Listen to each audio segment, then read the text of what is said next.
Congress party అధ్యక్షులు మోహన్ గౌడ్ గారి ఆధ్వర్యంలో జిల్లా కాంగ్రెస్ పార్టీ అధ్యక్షుల ఆదేశం మేరకు వర్ధనపేట ఎమ్మెల్యే కేఆర్ నాగరాజు గారి ఆదేశం మేరకు ఏదైతే ఢిల్లీ జంతర్ మంతర్ కాడ విద్యార్థులు గత 45 రోజుల నుంచి వెళ్ళి శాంతియుత నిరసన చేస్తుంటే వారిపై సురక్షితంగా దాడి చేసి పార్లమెంట్లో కూడా చర్చకు అవకాశం ఇవ్వకపోతే మా జాతీయ నాయకుడు రాహుల్ గాంధీ గారు శాంతియుత పద్ధతిలో ఏదైతే ప్రధానమంత్రి నివాసం ముందు నిరసన తెలియజేస్తుంటే అకారణంగా పోలీసులతో బీజేపీ గుండాలతో దాడి చేసి ప్రజాస్వామ్యాన్ని కూల్ చేసి ఈ భారతదేశంలో 12 సంవత్సరాల నుంచి 120 సార్ల పేపర్ లీకేజ్ అయింది.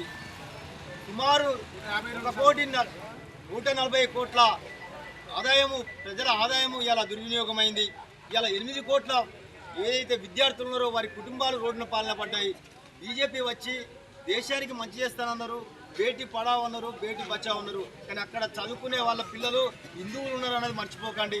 అక్కడ అన్ని మతాలు ఉన్నారు, ఒక ముస్లిమే ఒక సిక్కే కాదు, అక్కడ హిందూ పిల్లలు ఉన్నారు, బీజేపీ నాయకుల పిల్లలు కూడా ఉన్నారు. అది మర్చిపోయి ఇలా దౌర్జన్యంగా ఏదైతే దేశ సంపదను దోచుకుంటున్నారు, ఇలా దౌర్జన్యంగా మనవాదాన్ని రుద్దుతున్నారు.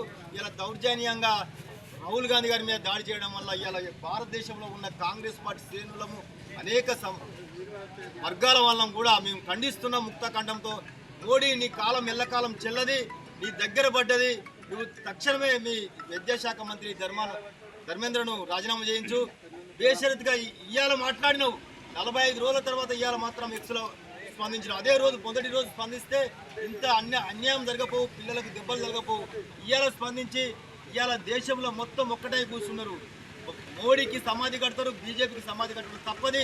మేము ఇవాళ కాంగ్రెస్ పార్టీ ఆధ్వర్యంలో ఇలా మొత్తము ఒక్కటే తాటిగా అందరం కలిసి బీజేపీకి వ్యతిరేకంగా, మోడీకి వ్యతిరేకంగా మేము ఈ పిల్లలు ఏదైతే చేస్తున్నారో వాళ్ళకి మద్దతుగా కూడగట్టుకుంటూ మా రాహుల్ గాంధీ గారి మీద దాడిని మేము ముక్తఖండకం ఖండిస్తున్నాం.